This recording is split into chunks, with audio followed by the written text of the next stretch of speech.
Good evening, everyone. Welcome to panel discussion for this month of February. The topic is what do you need to know when you choose your cloud contact center? I know when we came up with this topic, it is a little bit more controversial or intimidating.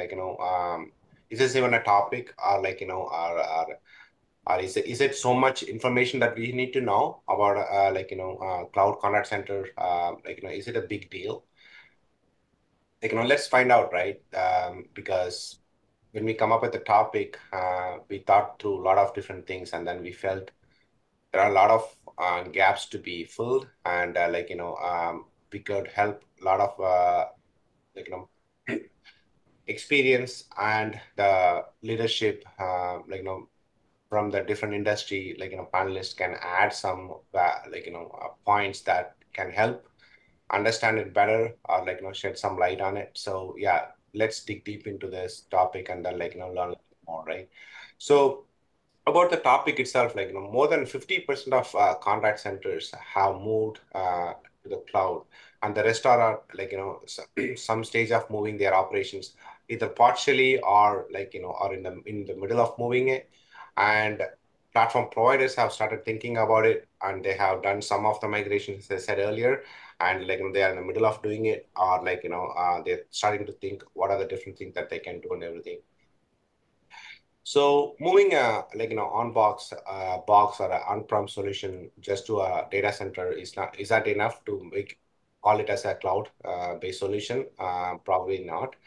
There are a lot of different things to it, and there are a lot of different characters and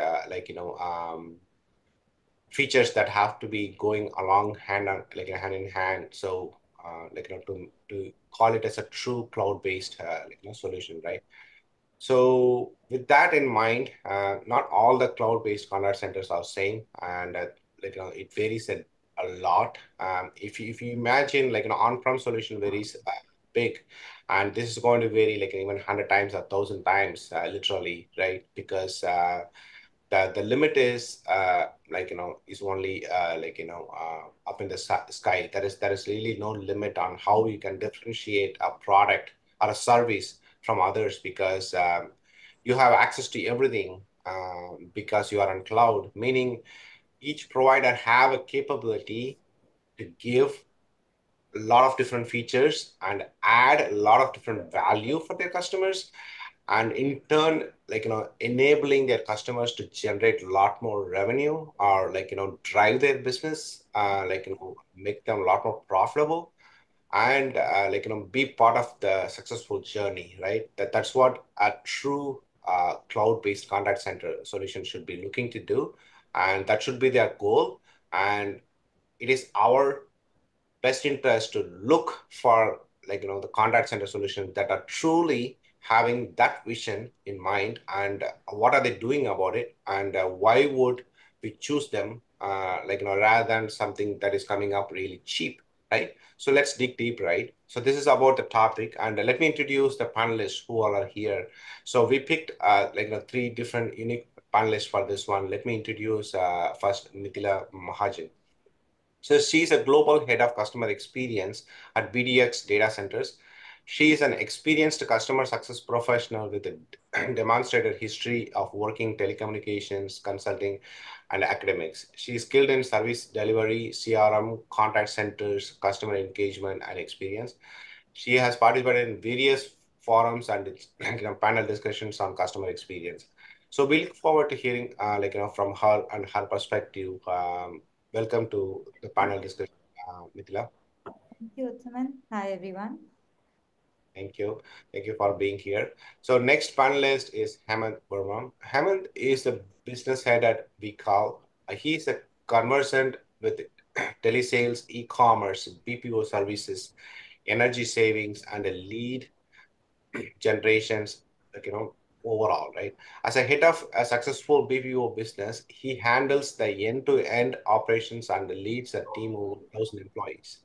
He at successful balancing the needs of the business with the needs of his clients. So that's a big challenge at hand, right? For most of us. So we are glad to have you here in this panel, Hemant. Welcome. Okay, so the last but not least, Mahesh Iyer. Mahesh is the director and co-founder of Mahavin RPO Solutions Private Limited, a boutique RPO and HR consulting organization. He's a dynamic and innovative human resource professional with a strong entrepreneurial acumen and over 25 years of extensive people experience across varied specialties in human resource management, training and development, and general management. Okay. His exposure to employee experience coupled with customer experience will add tremendous value to this discussion. In fact, Mahesh was asking us, like, why did you pick me for this panel discussion? So we want to add the balance to the topic when we discuss, like, it is not like, always the insiders coming and giving, their input. We want the industry also. We want, like, someone experienced in the industry in a different flavor also, like, come and add share their perspective. So we think Mahesh will add that perspective here today. Welcome, Mahesh, to this panel. Thank you so much, everyone, and thank you, Man, for such a generous introduction. Never expected such a generous, introduction though. And welcome to Mithila and Hemant as well, and all the rest of the participants. Look forward to learning a lot from you guys. Thanks. Sure. Thank you. Thank you. So yeah, let's get this started. So to dig deep, we have come up with the five different discussion points. The first discussion point is, it's a free form for all three of you. Whoever, wants to go first, you can start, and then, so we'll go over all three of you and, conclude this one. So the discussion point is like this. Cloud can be a misleading term. To begin with, the different flavors of, IaaS, IaaS, PaaS, PaaS, and SaaS, SaaS. Then you throw in all the marketing hype, and you are really not sure what you are getting into. It gets iffy for decision makers. Shall we spend a few minutes defining what a true cloud contact center is? Also address the security of the cloud contact center, which is a much debated lot, topic nowadays. So whoever wants to start, and then, we can dig deeper. Great. So, Okay. Mithila, you want to get started? Sure, no problem at all. Thank you, Mahesh. Yeah. So, for the layman term, I'll just explain because we are day in, day out in the contact center. We are taking care of customers across Asia. So, what is on-prem? There are two types of contact center. One is on-prem, one is cloud contact center. So, when we talk about what is on-prem contact center, it's basically on-premises contact center where you have your servers, your hardwares, your desktops, your phone lines, everything installed in your office. And when we talk about cloud contact center, everything is an internet cloud. So what that gives us and what's the difference, major difference in on-prem as well as in cloud. So what I have seen in my personal experience, there are three factors. In on-prem, maintenance of your computers, telephone lines is pretty high. That includes a lot of cost, and that includes space because you have to have servers, computers, and telephones in your office, and these many as you have your agents. So maintenance cost and space is very high in on-prem contact center, while in cloud contact center it is quite less. But what's not there in on-prem is there are multi facilities like AI, ML, call monitoring, call recording, workflow management, change management. These are all capabilities that cloud contact center comes with, which on-prem contact center doesn't.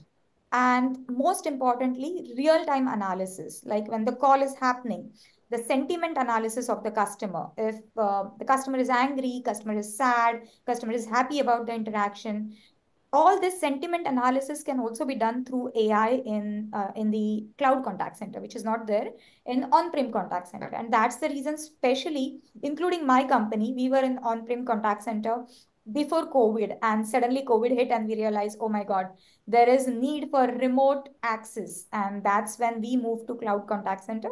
Same for everyone. Cloud contact center gives you the remote access. That's the major advantage of cloud contact center. That's for just the basic definition of what is on-prem and what is cloud contact center. I'll leave it to Mahesh and Hemant to define it even further. Yeah. So, Mithila, thanks for, giving that thought like yeah. So what happens on-prem is like these features can be built sentiment analysis or the call recording, but what happens is it makes it a lot more difficult and a lot more expensive without even realizing it, right? Because More importantly, you have to update it every time. Every time the yes, version comes in, you invest more money and update it. So they don't, that is slight limitation in on-prem contact yes, center. it can be intimidating for a BPO kind of a setup where that is not our expertise, and and we don't expect or you don't need to have that kind of a skills within the organization to that's not your primary business. So and so Okay. it's tricky. Yeah, yeah, yeah, Mahesh. Yeah, Great. So, guys, Uthaman very rightly mentioned as a question, right? What are the different flavors other than, IaaS or PaaS or SaaS, right? I yeah, think there's one more abbreviation. We keep adding, every time a abbreviation or a letter to WAS, right? So, one is important aspect is experience as a service.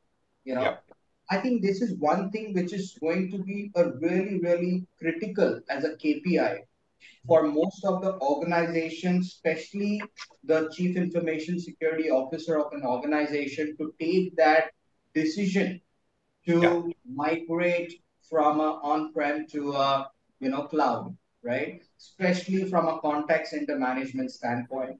I can relate to this because in my early days of my career, I was part of the contact center management of Airtel services, Bharti Airtel, when they were really having a very strong hold in the market. They had outsourced their contact center to our organization where I was working. And I still remember, I can so relate to Mithila, everything was so manual, right?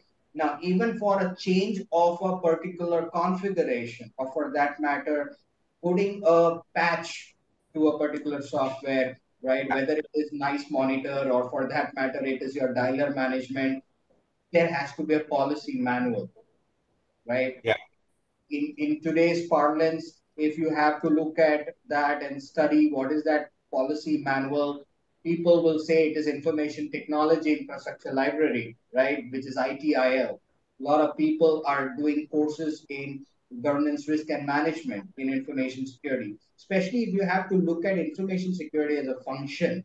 Okay, I would certainly would like to relate the importance of security when it comes to the chief information security officer and the people below. So basically, in a chief information security office or a CISO's office, you have a GRC team, which is a governance risk compliance team. You have an application security team, yeah, and you have a couple of more guys, right? So I think three important things, or rather four important things, if I have to look at, moving from a on-prem to a cloud, would be T3G, which is three T's and one G. One is trust. Second is transparency. Third is tenacity. Yeah, Okay. And the fourth is governance. Hence, I okay, think it as T3G for our ease of understanding, right? So let me tell you the first thing. For any migration, which is a build, operate, transfer model, or whether it is just a lift and shift model, whatever model you want to deploy, right? Trust is a very, very important factor, right? First, you need to gain that trust within the organization, okay? And for gaining that trust within that organization, you need to gain that trust from the service provider. yeah, absolutely. yeah, And until and unless we don't gain that trust from the service provider, we will not be the right kind of program managers to take this agenda forward within the organization to yeah, make that happen from a on-prem to a cloud, right? yeah, So trust is the most important aspect. Second is transparency. Let's be vulnerable to the model, right? Let's not assume that everything is gonna be hunky dory, everything is well said. You will always have those levels of pitfalls. You'll have those challenges. You will have those level of drop lines in your SLAs, etc. So Transparency between the service provider as well as the user is very important, right? The third Yeah. is tenacity. Tenacity, according to me, is the ability to handle that change in the organization. Yeah. Because change, this is nothing else but a change management philosophy. You're trying to do a change management in the organization. You're trying to change the way we are working, right? Yeah. You're Yeah. trying to change the hands, the experts who are working from a manual to a cloud, right? Now, if you need to move to cloud, you have various different roles that will be envisaged, created. Is the organization ready to invest in those roles or competencies to migrate on cloud? Do you Yeah. have the right kind of AWS architecture, right? Do you have the right kind of people who have the ability to work on ETLs, right? And moreover, I think it's also important to see if what kind of a sector I'm working with, especially if I'm working with a banking sector, right? Now, I heard, if you have to talk about banking, since I come with from a fintech and a banking experience, right? Yeah. Implementation of the governance, risk, and compliance to ensure that all of the information security management system and information security frameworks are in line with RBI and also compliant with 27001 2013 standards. Yeah. Yeah. Now, how many organizations today have those kind of licenses ready, pre-approved, so that the cloud migration is seamless? So that's where the governance part kicks in, right? Now, like I said, for any change, the number one you need is an acceptance. And that acceptance can be only built if you have the trust. Yeah. The trust can only be built if you have a proof of concept or a use case, Yeah. right? A very good use case can only be applicable or it could be relatable if it has been applied in the real time for that set of line of business. Yes. You show me a use case which is not for my line of business, I'll say, hey boy, this doesn't work for me.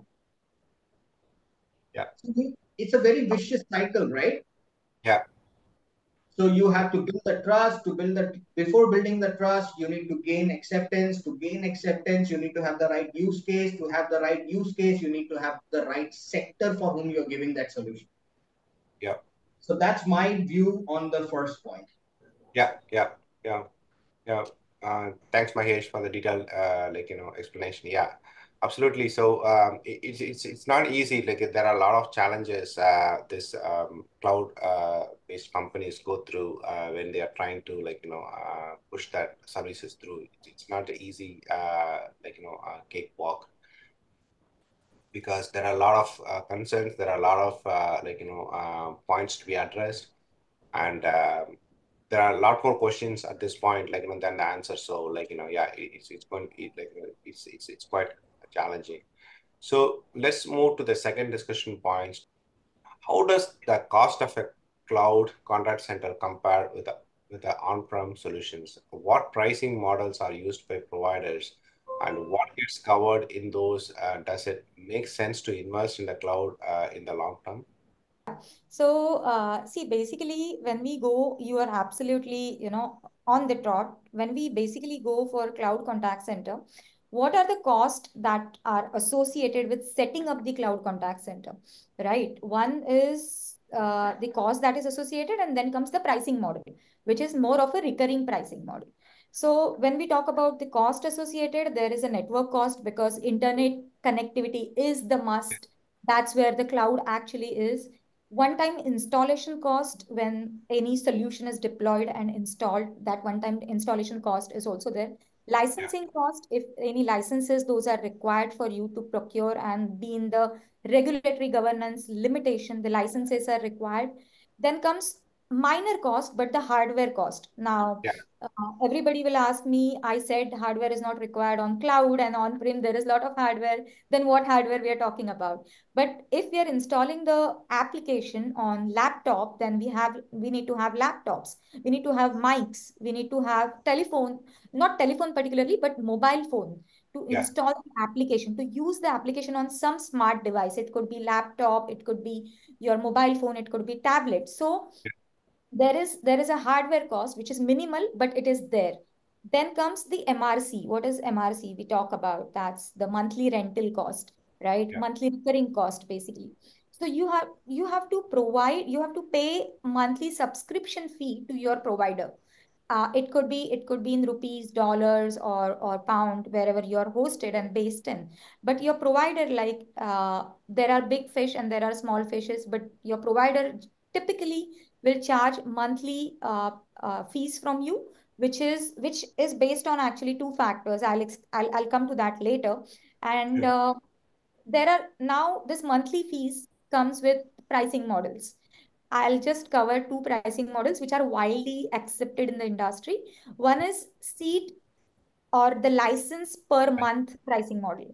What does that mean? That BDX will buy 10 licenses and we pay our provider for those 10 licenses for per month. Yeah. Those 10 seats we have purchased, and we provide our provider. It could be anybody, Cisco or Tata or Genesis, anyone. We provide them subscription fees for those 10 licenses. Then comes, and this particular subscription is generally used for all MNCs and big contact centers. Yeah. Then there is also one factor wherein we called it as per minute or per hour charges. Now, what does that mean? This is a methodology that generally used for outbound contact centers, like, the credit card, the loan Yeah. departments. They generally use this per minute or per hour subscription charge. What does that mean is you pay for the minutes or hour that you pay. You use, it's basically use as you pay as you use model. Like on a mobile phone, you call somebody for 1 minute and you pay 10 paisa, 20 paisa for 1 minute.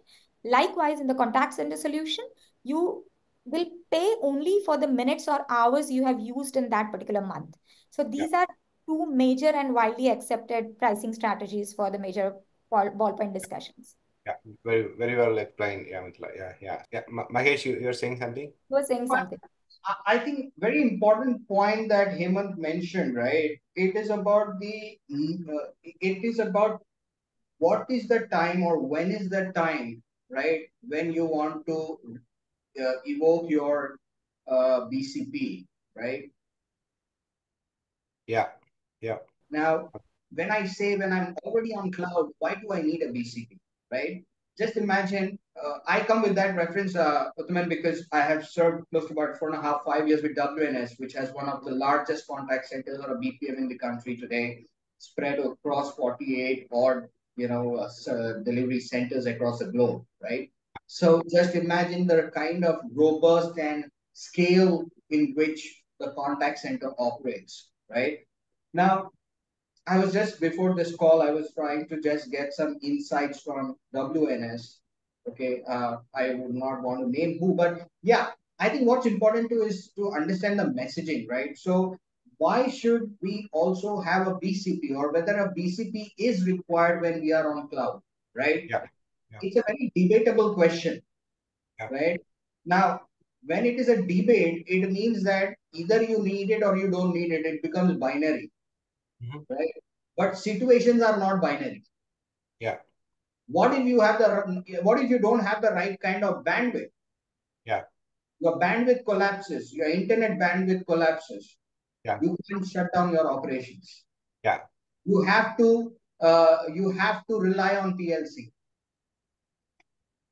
right? You have to rely on telcos, right? Yeah.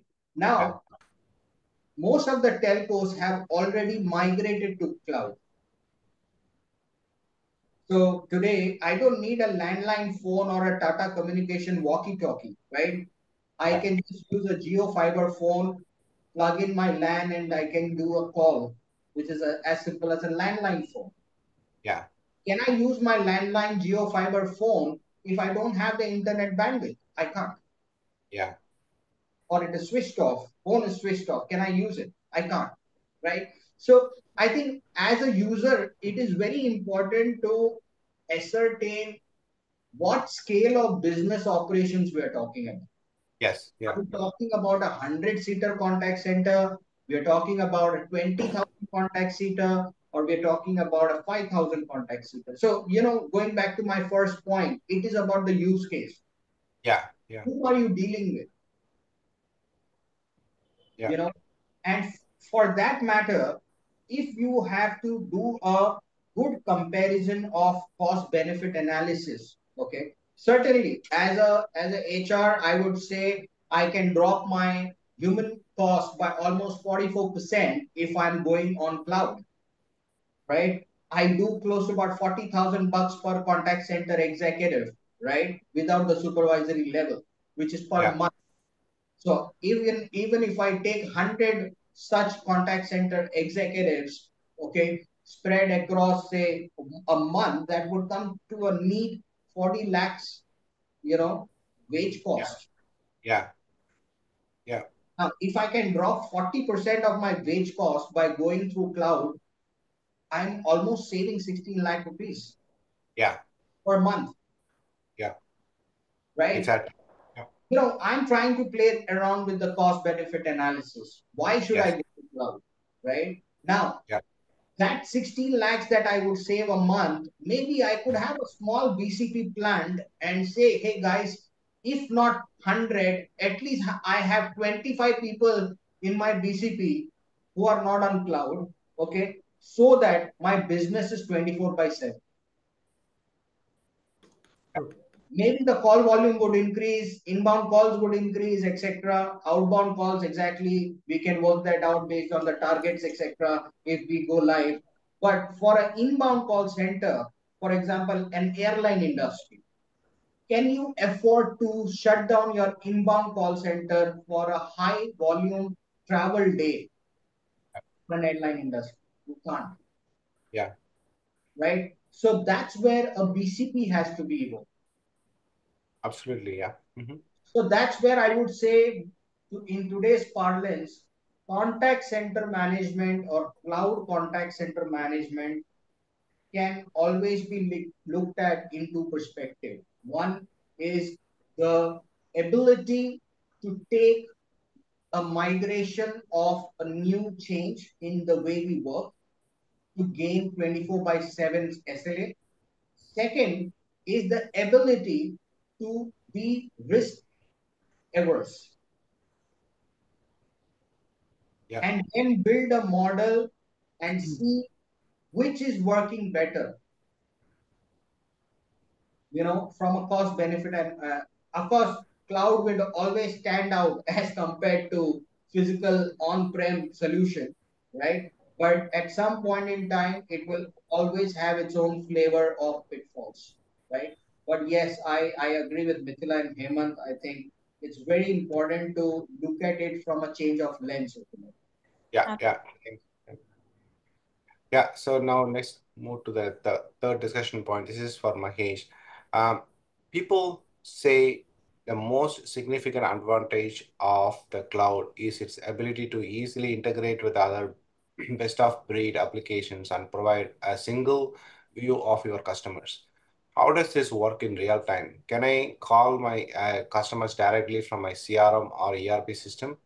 For that matter, can I update my accounts and finance systems from the cloud contact center application? Can you shed some lights on this? A very important, I think it's a very interesting question. I think whoever has come up with this question, this is a brilliant question. We are talking about the customer journey, right? Now, for any customer, okay, there are two things to look at. One is the ease of integration, and second, what is the risk that I can be guarded with from a very strong good governance framework, right? Let me come to point number one, which is ease of integration. Now, when you're migrating data from on-prem to cloud, right, you need to have the right set of systems, processes in place. You need to have the right, tech advocacies in place to make sure that there is no pilferage of data, there is no misrepresentation of data, there is no leakage of data, right? Yeah. Yeah. The data is a customer's data. You can't, play around with that data. You will be really falling short in terms of their licenses, right? So any ease of integration comes with a very strong balance of a good governance framework, how you are going to move the data from on-prem to cloud. Yeah. Number two, as a customer, I would be want to be very, very careful while choosing a service provider that what is the time to move, the transition period. It's like when I'm changing my home, right? I'm giving a very fair analogy for all of us.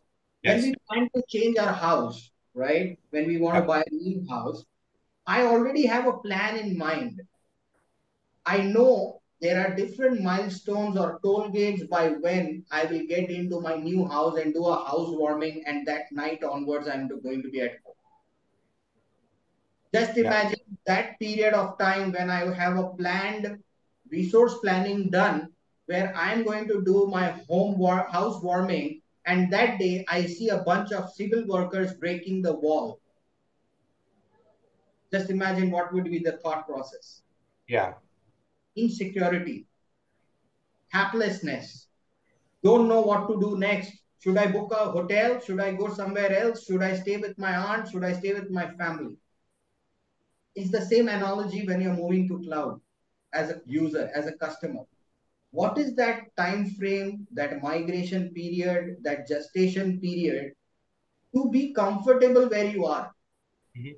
You can't go back to 1 lakh or subscribers or customers saying that, hey, boss, I'm so sorry. We are just transitioned to cloud. Kindly bear with us. I will take all your queries in 10 days' time. You will be bombarded on LinkedIn. Yeah. So I think what's important for us is that when you are in the integration framework, in the transition framework, one of the most important aspect is have very strong, objective, measurable KPIs of migrating the data. Yeah. Secondly, let the customer, I'm talking about me as a customer, if Yes. I have to choose a cloud, contact center management system, I would want to get that assurance that, T minus one or T minus three, my system is up. I am ready. I can go live 48 hours prior. And I will have 48 hours to do my use case with a set of 100, 200 calls. I want to get that level of confidence. Number one. Yeah. Number two, the integration of financial data. Many contact centers sell credit cards. Many contact centers talk about debit cards. Like, for example, you call all the customer care numbers of banks, NBFCs, right? Lending organizations. They are privy to your accounting information. They are privy to your bank information, Yes. right? But let me tell you, they will not have the complete information of every expenses that you make on your card. It will be an encryption. Yeah. XXX0215. This is the transaction number. 100 rupees spent. Now, where did Mahesh Iyer spend that? I don't know, Yeah. right? So that confidence building in terms of data security, data protection, Yeah. GDPR, having the Yeah. right kind of GDPR in place, Yeah. right? Having the DPAs in place, policies in place. What is the penalty for the service provider if there is a data breach, Mhm. infringement of information? Because Yeah. end of the day, as a customer, I am responsible to reply and answer to my customer. Yeah. If you are answerable to me as one individual, I am responsible to answer to 1 lakh individuals. Yeah. So, the heat of responding to such issues, which are critical issues, is manifold for a customer like me versus a service provider. Yeah. Do you agree? Absolutely. Yeah. Yeah. So, Yeah. I think that's another second point of conversation when you ask me these questions, right? Can I call customers directly from CRM, ERP system? Yes, you can. I gave you a very good example of Geo, right? And Yeah. all the telcos who are Yeah. moving on cloud, right? Exactly. Yeah. You can certainly call on CRMs. Today, most of the CRM platforms have the ability to integrate even WhatsApp. Yeah. Yeah. WhatsApp as a service, as a Service. business application, is Absolutely. an integrated solution. Yes. Yes. It is not a standalone solution. Yeah. Yeah. So when WhatsApp is integrated to your CRM, it becomes so easy from a marketing standpoint. Yeah. Just imagine the kind of effort that you would put into influence marketing, digital marketing, social networking, etc. And here you have a system where you have a data of say 1 lakh, 2 lakh or customers. You know what you want to get from the customers, right? Yeah. And I am now building on a solution with your team and of course some other players. How can I reach out to 1 lakh odd merchants on the ground, okay, without even a single human interface? Yeah. I don't want to touch 1 lakh odd merchants by burning 500 odd human resources on field Yes. on ground. Yeah. I Yeah. want, I want to have an asset light model. Yeah. My asset light model is, can I go to a cloud contact center like clear touch and say, hey guys, I have 1 lakh odd guys whom I want to reach out to. Do you have a solution where I do not have to use my human interface, pay money to my field executives? With one click of a button, you directly, your IVR will contact that merchant. The merchant will get a set of questions over IVR. He says, tuck, tuck, tuck. I get the survey of my, call, and I Yeah. know it is narrowed down to a potential lead or a unuseful lead. Then Yeah.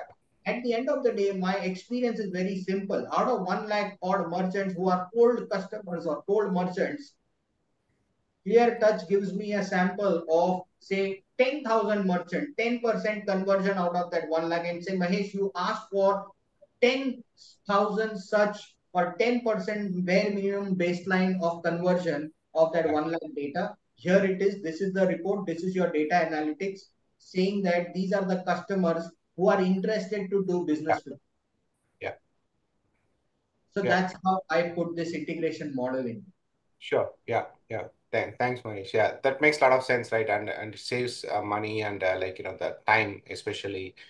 That's what the bigger value that you can expect from a contact center solution, right? Okay. So, Mithila, the next point is for you.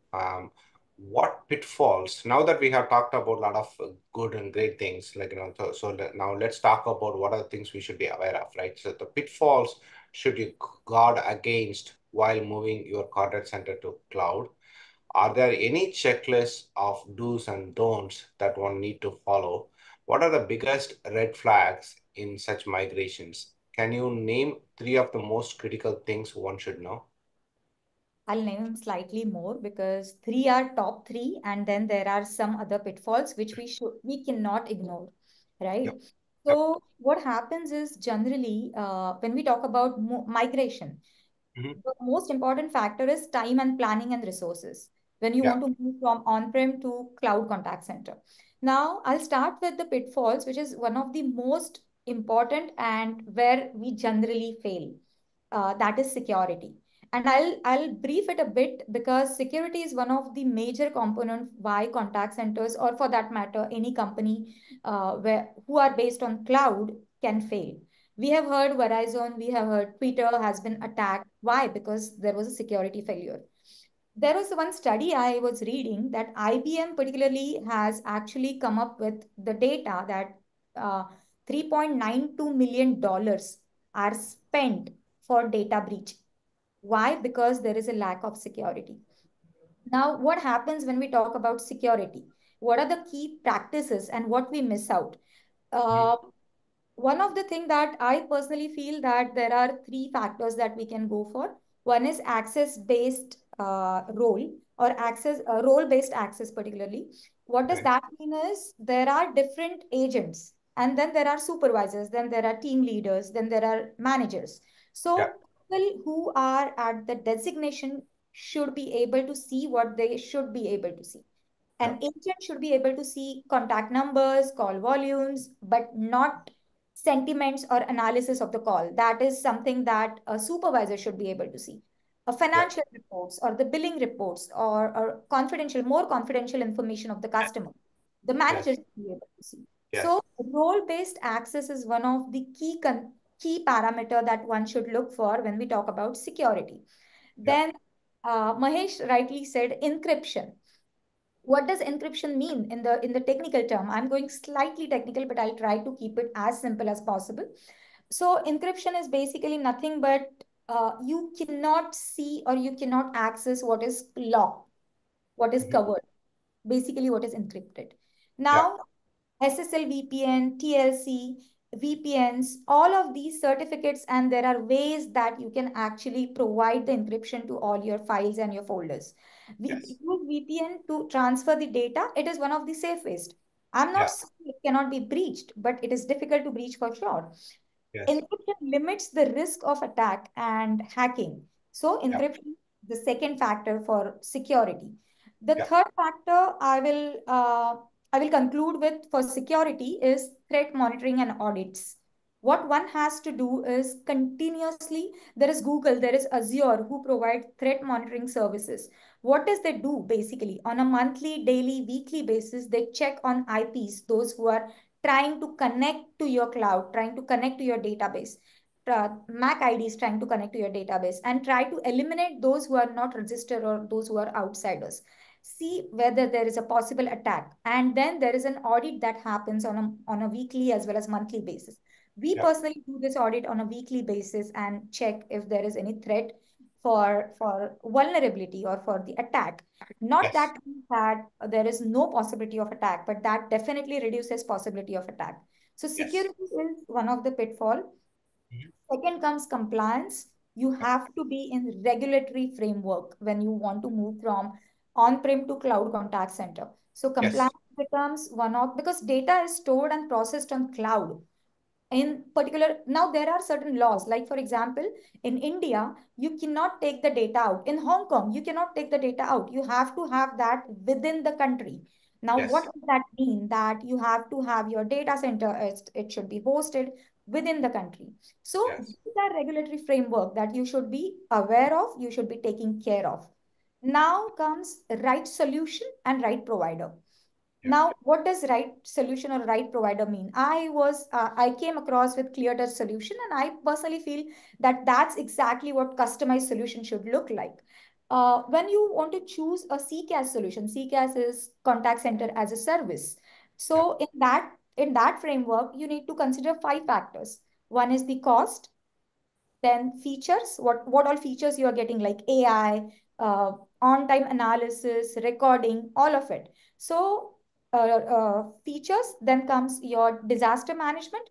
If you have redundancy for that matter, if something fails, then Mhm. customer support and integration capabilities. Yeah. Customer support is equally important because if something fails, you should be able to reach out to the team, and team should be available with SLA of minimum 99.7, but Yeah. good to have 99.99% SLA.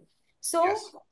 of course, I mean, the right resource is something that I personally would like to make sure that you're on the bank and avoid the pitfall of choosing wrong resource, because it invests you a lot of money, and one wrong decision can make you suffer big time in your business.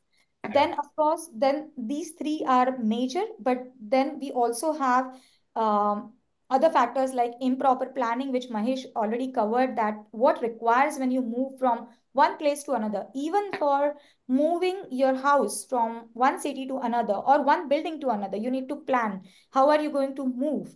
At the same way, when you move from on-prem to cloud contact center, it's important that you do well planned and well designed articulated structure so that nothing fails, or at least the failure possibility is less. And then the last is lack of testing. what happens a lot of times, your provider and you as a customer, you're in hurry, you want to deploy your contact center and go on cloud right next month or right 2 months down the line. Yeah. What happens? The deployment happens, the use case happens, the security happens, but you don't test it well in advance. You just go live. And then there are different use cases which you have not considered, and these are prone to be failed. So Yeah. testing, well articulated testing is also something important. So I think these five pitfalls are crucial when you choose from going to cloud from on-prem contact center. Absolutely. Yeah. Very, very good points, right? So, because there are so many features and the other integrations that can enable us to give a lot more ability for our customers to do their business with a very, very easy way. So, example, even taking care of the payment, right? Over the phone call, over the IVR, so the credit card information, and still how to make that transaction secured, right? So there are compliance in place, like you mentioned, and so your platform should be able to comply with those um, regulations, which means it is safe for you and for your customers to give that credit card number over the IVR and still be safe, right? Because it lives within that framework, and it follows all the regulations given by that particular authority, and yeah, so that takes care of your data, right? Yeah. So very, very, very good points, Mithila. Thanks. Yeah. So now we move to the last discussion point, it's open for all three of you. So we want to conclude this one with can we provide a real life example of success and failure using a cloud contact center in the customer experience function? So I think I will start with that, Uthaman. yeah. So, I was just listening to Mithila, so well articulated in terms of the way, she explained the entire journey of security and, safety, risk Exactly. assessment. She covered all the aspects of those vulnerabilities that we are talking about, right? Yeah. All this while we've been always talking about cybersecurity vulnerabilities. Now we are Yeah. talking about cloud contact center vulnerabilities, right? Yeah. I think one level up game for most of the organizations to measure success and failure, coming to your point, is that organizations, whether it is a service provider, I'm talking about the entire supply chain management. It could be supplier, it could be your customer, right? Yeah. Yeah. Do we have the right kind of competencies? Okay, which is, I mean to say, the right kind of information security competencies to deliver of seamless cloud contact center management operations. Number one, to see that success, right? Number two, do we have the right information security or cyber crisis management plan as a BCMS plan, Mhm. right? Because until and unless you don't have people, you don't have guards guarding your system both sides, Yeah. you how will you even define what is success and what is failure? Yeah. Yeah. Yeah. So if you want to provide, a right kind of a success example, I will start right from the organization structure. I'm giving you some HR anecdotes, but you know, if you don't have a very strong CISO environment or information security officer environment, right? Yeah. It becomes very difficult to even monitor what Mithila mentioned, track vulnerabilities, do AppSec monitoring, do Mhm. vulnerability testing. VAPT करना बहुत मुश्किल हो जाएगा. How will they do VAPT when they have Yeah. never done it? Do you have the right kind of competency to check that? Right? Yeah. Do you have the right kind of infrastructure security system? Do you have Yeah. the right kind of infrastructure security analyst in the organization who can do that for you? Yeah. Or you want to even outsource that? You can outsource that to KPMG, Deloitte. Then you are outsourcing everything. Yeah. How are you going to keep some guards with you? Yeah. So that's a point to ponder. But yeah, one good, I would say, real life example of a failure. that I could point. Everybody will talk about success. Let's talk about some failures. That's how you get your solution. So one of the failure using a cloud contact center operation is not getting the right outcome to our customers from an experience standpoint, right? Okay. Okay. For example, I will give you my business example of my business and why do I choose clear touch as a solution? Should it be, right? One of the point in terms of having a or if I want to avoid any failures or I would say break in terms of the way I want to look at my solution. Say if I want to increase my right party contact, Yeah. give you that example, right? Yeah. If I want to increase my right party contact, how am Mhm. I going to increase my right party contact, right? That is something what ClearTouch has designed for us, right? Saying that, okay, I can help you increase your right party contract by X Yeah. percentage, right? Yeah. I can help you improve your reduction in cost in FT by X percentage, for example, right?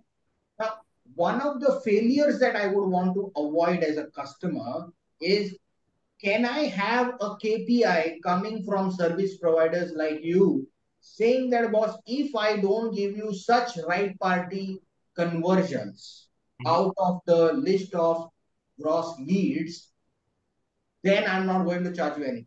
Or I will give you a blanket proposal saying that, okay, this is my blanket proposal for you. 1 lakh customers. This is the kind of conversion in your right party conversion. You will not see failure. So what is my SLA? Or rather, what is your SLA? Your SLA is to make sure that I get a bare minimum 10% conversion out of my 1 lakh customers. Mhm. That is Yeah. your SLA. Now, how are you going to improve that SLA? That all depends upon your infrastructure, your solution, right? Are you Yeah. going to deploy answering machines? Are you going to deploy bots? Are you going to do a first contact? We say that, I don't know, Mithila, correct me if I'm wrong. It's called first contact approval, FTA or something, which is that FCA, first contact approval, saying that once I touch one customer, he approves of saying, yes, I'm interested. The first contact approval is there. So I know that this customer is interested. Now I can go to the next level, ask him for more information. So I am looking at an end-to-end solution where the customer says, I don't have to call up Mahesh Ayer's office. I will directly do everything on cloud. Yeah. Yeah. The URL is there. I need to just upload my KYC, everything done, photograph taken, done. I have my account open. Yeah. So that's something I would want to avoid as a failure where my, you know, percentage reduction in my conversion of rate will reduce. So I have converted a failure into success for you. So I don't want to say it's a failure, but this is what I would look at one of the KPIs. I Okay. can give an example of success and Yeah. failure. Both are live examples, and I have been party to both of them. Okay. Yes, I've been party to failure as well. But Okay. I'll talk about success first. So Sure. just before COVID, in BDX data centers, we have our it's not big, but we have our contact center which caters pan Asia customers and in Europe and US as well. Okay. So we had on-prem contact center in Mumbai, and we decided that we don't want to be on-prem, being a data center company, being on cloud for all the reasons, we have to be on cloud on contact center as well. And just before COVID, that was the right time for us. Before COVID hit, we moved from on-prem contact center to the cloud contact center. Now Okay. that integration was successful, and I'll tell you why. Now let me come to failure. In my previous job, I was in consulting, and one of the customer we were consulting was adamant on choosing one particular cloud solution. And we had to design the architecture and design everything, the plan, basically migration, according to that particular provider or that plan, what provider was providing. We Okay. tried to tell the customer that, you require sentiment analysis, you require real time reporting, get this integrated now, get all your integrations, be it CRM, be it I'll give you an example. Salesforce and Oracle, these are Yeah. plugins, these are available, but you have to list down what you require, Yeah. especially tailor-made customized solutions need to be integrated. Yes. And tailor-made solutions were not integrated on time. I Mhm. was the consultant to the party, and what happened was, after launching the contact center in hurry in a month's time, what happened was that because there were no integration, billings failed.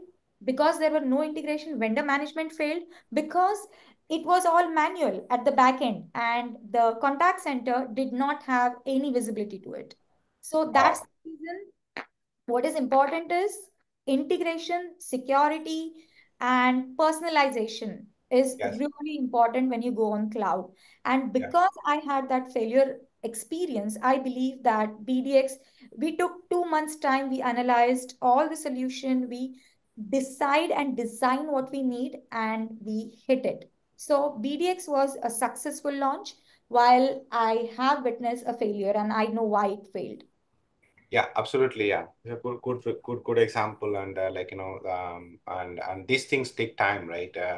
Some of these things, might sound very simple, straightforward, but it is not. It is very complex in nature, and getting making it work together with different providers, different systems, and giving the real time result is not easy.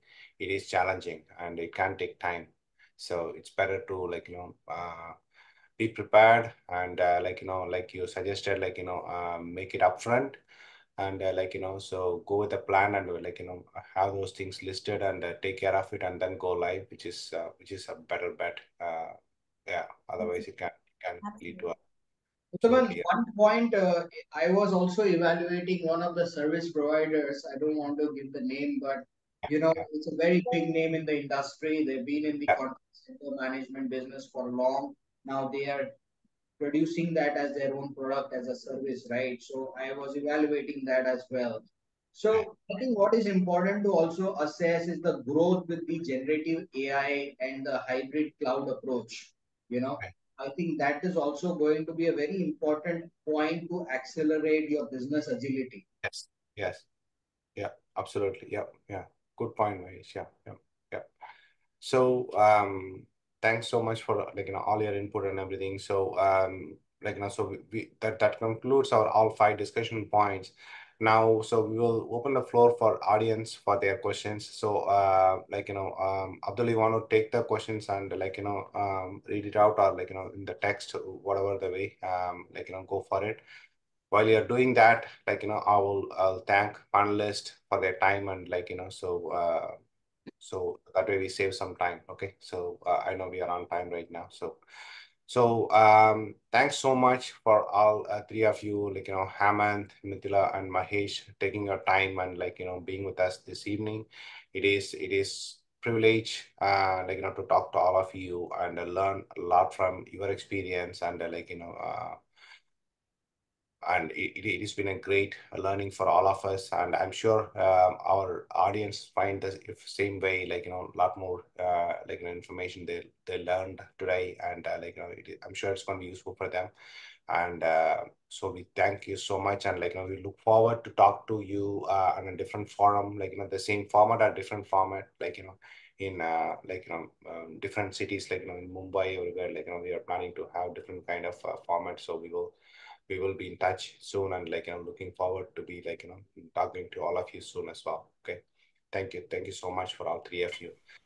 Pleasure. So Thank you for inviting me. yeah, absolutely. Yeah, Thank you. yeah, yeah. So Abdul, any questions from the audience?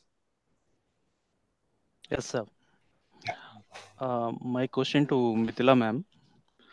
Ma'am, would like to thank you all for sharing. It was really insightful and very useful, and was a knowledge. We have gained so much from you, and thank you for sharing such a resourceful content with us. My question to Mithila ma'am, you were telling about the benefits that we get when we know move to the cloud infra. I would like to know from the contact center point of view, like what kind of benefits you have got or achieved out of implementing the contact center in your premises. I'll just give you one example. Like we have something called predictive dialers and preview for no to measure the agent productivity, and for measuring the no quality, we have the voice analytics kind of features. Maybe I would like to know from your point of view, like what kind of benefits that you have achieved out of implementing contact center. Sure. So thanks for question, Rafi. Good Thanks. question. So what I'll say, what you're talking about the feature, right? It's basically the AI integration with contact center solution. So what happens? There are multiple features like sentiment analysis, like real-time reporting, like a partial control and full control and access based control. So these, what happens basically is when you go for a cloud solution, you decide and tailor what you want and how you want. There are numerous features available on solutions. Different solutions provide you different features, and you need to decide and pick up what features that you want and what is the most suitable feature for your particular requirement or your business need. But yes, as I said, that couple of important is real-time analysis, auditing, also sentiment analysis of the customer, change management. These are some features that I would look for. Does that answer your question? Yes, ma'am. Thank you, ma'am. Yeah. Thank Yeah. I have one more question, sir. Can I post it, Uttam sir? Yeah. Okay. So my question to Magesh, sir, you were telling like one of the failure, the reason for the contact center not getting a right outcome to the customer. So maybe this will be little no. I don't know whether I can ask this. Like, so how do you since technology is one of the expense, right, sir, for any company, since you have a customer support team or you are planning to start a customer service team and now you are in the phase of acquiring a new customers, so where you're going to get a project and do the customer service. So since technology it's no, it's not easy to show the outcome before you get a contract or sign a contract. So how we can actually convince like while allocating a budget for a technology, so also to increase the budget for add some space for, while allocating a budget for the technology space, how actually we can convince the customers. Good question. So I think what is important, right, is to understand what is the outcome you have agreed with your end customer. Now, that is a very, I would say broad topic, right? Abdul, right? Rafi sir. Rafi, so Yeah. it's a very broad topic, right? What is the outcome you have agreed with your end user? Because I am not an expert of cloud contact center. Whom should I come to? Clear Touch or maybe another ABC service provider. So when I go to companies like Clear Touch or any other company, my outcome has to be very well articulated even before signing the contract, right? So when I'm signing a contract, I really know what I have, what I'm getting into, right? And even the service providers understand what they are getting into. So, Yes. Yeah. so the scope of work is very well defined. Failure is when you are detouring your scope of work. When you take a detour from your scope of work, from your SLA or MSA, that's where your KPI starts showing red flags, Yeah. right? So whenever you are signing up for something, the first thing that I would look at in an agreement is what is the SLA that you are agreeing to, whether that fits into my schematic work. If it does match my schematic work, I will tell, okay, Rafi, okay, Uttaman, let's do this. Maybe in the first 3 months of our journey, I may not expect X percentage of improvement. X percentage of KPI improving. Let's give time to the system. Let's get time to that integration, because change is a continual process. I never expect that I plug and play something and there will be a miracle, there will be a magic. It cannot happen that way. Magic will happen over a period of time when customer starts giving feedback. And feedback is one of the most important backbone of any change management system. That same feedback will get relayed back to clear touch, saying that this is the immediate first view of the feedback coming from the ground. Can we do something about it? And that's how you start building your solution. One shoe will not fit everyone. You will have to customize it. But that customization needs to take an agile approach. Yeah. Yeah. It cannot happen that you have an HRMS software which has 5, 6 parts. Do go to stage 1, stage 2, stage 3, stage 4, tuck, you have the selected candidate. It doesn't happen that way. For a customer, that customer comes with different thought process, different expectation. How you will narrow it down to top 5, top 10 SLAs for you is the game that we need to play. I hope that answers your question, Rafi. Yeah. Exactly, sir. Thank you so much, sir. Good question, Rafi. Yeah. So, any more questions from audience?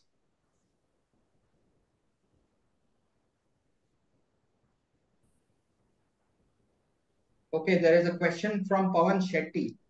Yeah.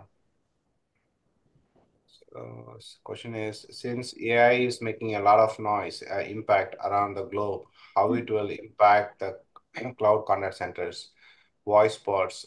Voice bots are replacing the humans. Would like to know your thoughts on this. Very Hi. good question. Mithila, go ahead. Good question, because I was talking about AI, so I thought I'll take this up, and then Yeah, of course Mahesh and Hemant can jump in. yeah, So, yeah. what I personally think is, yes, AI is making a lot of noise, and as I was talking about, different features in Cloud Contact Center which are AI enabled, like again, sentiment analysis and workflow analysis, change management. So what happens basically is Cloud Contact Center requires to function the way we want. It requires and it adapts to AI. So AI, of course, is one of the key concern or one of the key uh, plugin that we have in Cloud Contact Center. Now, talking about voice bots replacing humans, I agree. Even IVRs, for that matter, replacing the human welcome. But does that eliminate human touch? Does that eliminate the customer experience through human factor? I don't think so. Voice bots are there for initial phase of query resolving, but there is, even today, if I call Amazon and the IVR is playing, I would make sure I hit 9 and I want to talk to some human or some agent. Why? Because we still want to be heard, we still want to be addressed correctly. And that's the reason, no matter how big your knowledge base is, how big dump you give to your AI and your chatbots and your voice bots, at the end of the day, human touch is the must. And that's the reason I personally feel voice bots are not replacing humans, but it's adding to human touch and adding to human efficiency when it comes to Cloud Contact Center. Yeah, very, very well said. Yeah. Yeah.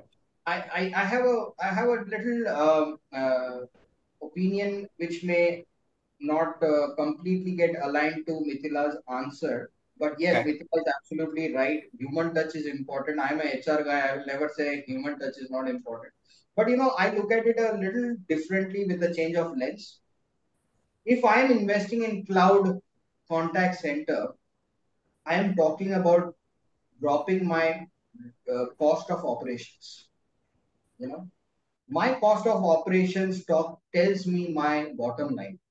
Okay, as a businessman. Okay, so coming back to Pawan's point, if we need to look at voice bots, generative AI to give end solution, which is the last mile solution to a customer without having a human interface over a voice, or it could be, even going to directly his house and fixing things, right? Yeah. I would say that there is a lot of in the making of that pudding, right? There's a proof in the pudding, right? So there is a lot of effort that is required in the pudding, which is R&D. The research and development wing for any organization has to be so strong that their KPIs should be कि भाई, in a month, if there are 1,000 calls that I'm getting inbound for query, how many of those have been answered by AI and voice bots? And how many are there which are still being answered by a human voice or a human interface, right? Now, when I do that split of both the segments of generative AI, voice bot, chatbots versus a human, human reasoning or human solutioning, Yeah. that's where I will be able to make a point to what extent of my service level I can retain AI and chatbots, and to what extent of my service level I can use a human interface. I will give you an example. It will be a very out of the box experience, but I'll put it a try. I'll give it a try. Say there is a hoax call coming to your organization saying that there is a bomb in your organization. Revoke BCP or revoke BCP. Go to the assembly point. Now, will you first evaluate whether that call was hoax or was that call real? You know what I'm saying? Yeah. It could be anything, right? Would you wait for a generative AI to translate whether that hoax call was actually real? You can't do that, right? You will not take that risk because human lives are involved in that, right? Same way, you will not take time to even think twice before getting a human interface on a call and try to establish whether that issue was actually real or not. Yeah. Somebody giving a hoax call to an airline company, there is a bloody, bomb in the flight AAA, whatever. Okay. Do you think the airline industry will ask you, please choose one to go to risk management team, choose two to go to airport security, choose three to go to this? Boss, what are we talking? Right? So I think Mithila is absolutely right. It is about which part of your customer experience journey you need to implement generative AI, chatbot, Yeah. voice bots, and Yeah. at which level you have to use human interface. I think Yeah. that's a judgment that you will have to take as a user and a Yeah. customer. Exactly. Yeah. Yeah. So these are the the ground rules and the boundaries we have to define upfront and so we'll start working with. Otherwise, there can be yeah, a lot of dissatisfaction and yeah. So it can mislead to a lot of other things. Yeah. Desired results. Okay, that sounds good. That was a good question from Pawan. Yeah. So anything more? Any other questions? Otherwise, we'll wrap up the session. One last question, sir. Is it? Yeah. My question to Mithila ma'am. When you were telling about the cost involved in the cloud contact center, like internet cost, OTC cost, licensing, you were also mentioning about the call charges for outbound. Sometimes, no, few vendors they provide unlimited with conditions applied, like fair usage policy might be there. So have you got we have got yeah, little bit of feedback about this kind of unlimited calls sometimes becomes shock. um, uh, Maybe the vendor who is providing no the call charges, but there is no unlimited package without compromising the quality. um, how do you see this, ma'am? Like so the even the unlimited vendor one who provides the unlimited with limitations like channel restrictions, all these things, and the one who provides without the unlimited will provide the unlimited channels. So how do you see this, and what is your take on this, ma'am? Okay. Thanks, Rafi. So, what happens generally is there are, as you rightly said, that there are certain providers who would offer unlimited calls, right? But it comes with a fixed price or fixed cost.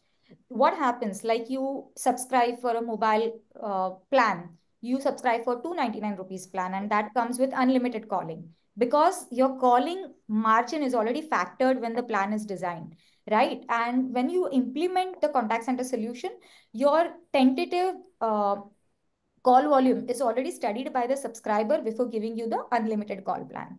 Now I'll come to the limited or the price per minute pricing policy that I spoke about. Yes. Outbound contact center, what happens generally, they don't choose per seat per month, they choose per minute per hour policy for pricing, as a pricing model. So why that happens? Basically, I will pay only for the time that I have used the solution. I personally, if you ask me what would be my take or what would be my choice, I would definitely go for price per minute. If option are two, price per minute and unlimited calls, for the simple reason is I would like to pay only for the usage that I have done, number one. Number two, subscription that comes with unlimited call also has a lot of limitations. Like it may not have omni-channel support, it may not have all the features that I would want to Yes. incline for. So Yeah. to be able to make sure that I get all the features I want, number one, and my quality is not compromised, and I pay only for the plan that I have used, I'll make sure that I go for per minute subscription. But if I have an option for per seat subscription, there is another way to look at it. If there are many agents you have and you want to go for licensing model, then there is another option which is called per seat or per license subscription. So you can choose between, I personally would choose between per license or per minute subscription model. I won't go for unlimited calls. Yeah. Yeah. Uh, Fine, Ashwin. Yeah. Thanks for the answer, ma'am. Thank you. Sure. Any questions?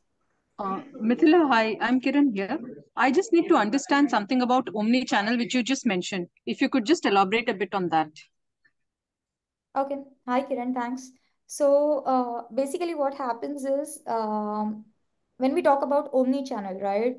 In on-prem solution, omni-channel facility is limited. You have to install everything, update everything, and that incurs maintenance and cost, right? But when you talk about cloud contact center, omni-channel is very much possible. I'll explain what all channels are there which are widely used in particularly in cloud contact center is email, chatbot, voice bot, voice conferencing, telephones. All of this is and customer portals, of course. All of these are omni channels, which gives you ability to connect to an agent or to connect to somebody. Could be AI through various channels. If one doesn't work, the other works. But in on-prem solution, you have email, which is on your computer, and you have telephone, which is another device, and then you have chat. If you install it, then that again is on your computer. But again, for chat there and email there, you need internet connection. So why not cloud when it already gives you omni-channel interface? Very, very, very good point. Yeah. So Thank you, Mithila. Thanks, Thanks for Kiran. clarifying.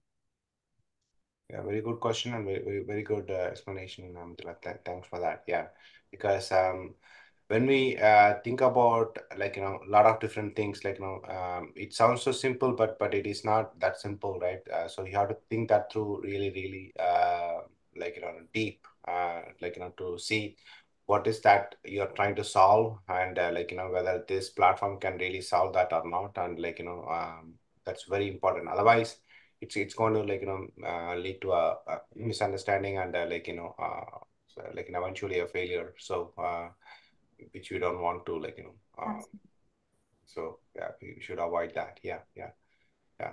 There are a lot of things to like think through, and yeah, so actually like these questions are like making me to think like we can even like do a lot more deep dive on the subject, and like which we should do some other day, and then like because there are a lot of questions at this point than the answers, like I was saying before. So it's evolving technology, and yeah, so there are going to be some challenges. Yeah.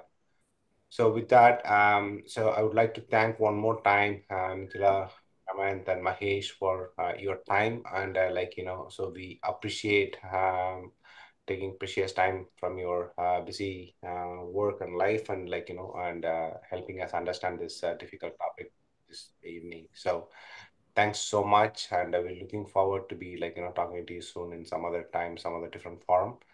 And thanks so much for everybody to be here from the audience side as well. And we look forward to be in seeing you again in March, first week or second week of March. Thank you so much, everyone. Have a Thank you, good Thank evening. everyone. I think you've been Thank Thank like you, sir. Thank you've been you. a brilliant moderator. So thank you so much. Thanks. Yeah.